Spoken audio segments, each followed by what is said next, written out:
Hello and welcome to my channel. I'm Savita.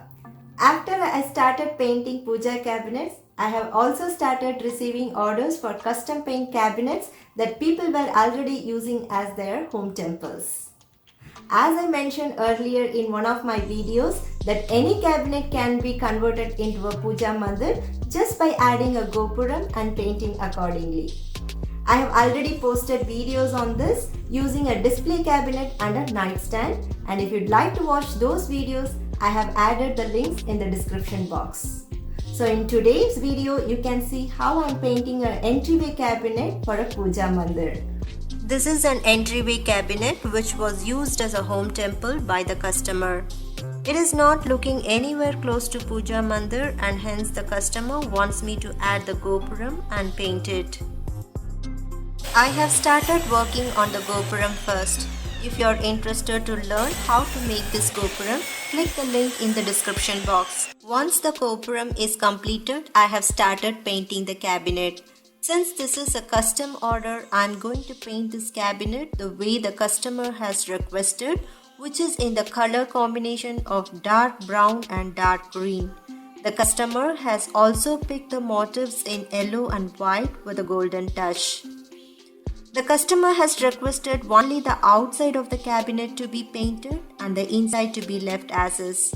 For the doors, I am using Fern from Waverly for the green color. Although this green does not look dark, it will appear a shade darker once I apply the black wax. I am also painting the top and the bottom trims green.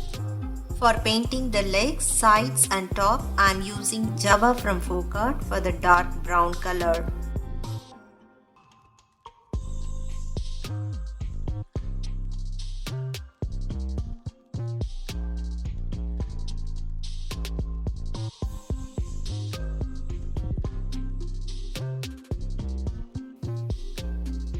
Both green and brown needs 2 coats of painting, but I ran out of brown paint for the second coat. I have placed an order and waiting for its arrival. I have also ordered new chalk paint brushes and I am looking forward to using them. This is a new brand which I have not used before. It is common for new brushes to shred bristles. So before using any new brush, try to remove any loose bristles by gently pulling them out. Otherwise, the loose bristles will start dropping on your work while you are painting. Wet the brush and remove any excess water from the brush before dipping them into the paint. This helps to spread the paint smoothly on the furniture. Once the 2 coats of the paint has dried, it is time for stenciling. This customer was asking for leaf motifs on the doors and mandala motifs on the sides in yellow and white shades.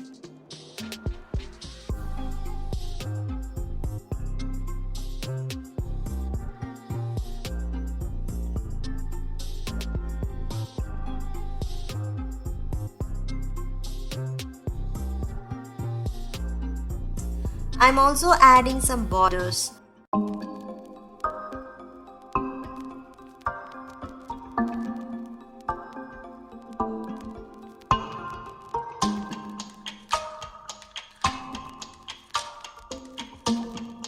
I'm applying a golden ticket from Debi's DIY on the front side edges to give that rich look to the cabinet.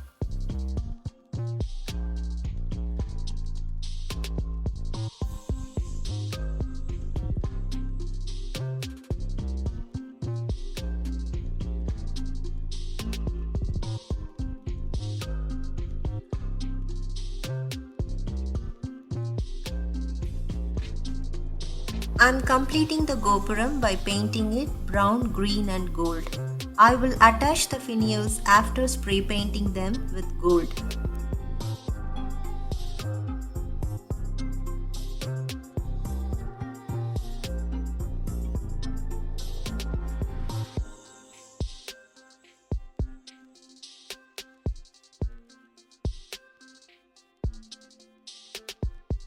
Now the cabinet is in its final state. I am applying black wax only for the green since the customer asked for the darker green. People prefer darker colors as they don't show up stains and are considered as low maintenance in terms of cleaning. My personal opinion is that it does hide stains but shows up dust particles, which also needs regular cleaning and maintenance. For the brown color, I am using water-based polyurethane.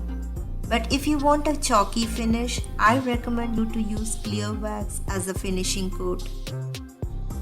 Custom painting is always difficult because the painter is held responsible for the outcome. It is important to understand and visualize customer expectations and implement the same. I have tried my best and hope the customer likes it. Please subscribe to my channel and click the bell icon for the notification. Also leave your comments and suggestions. Thanks for watching.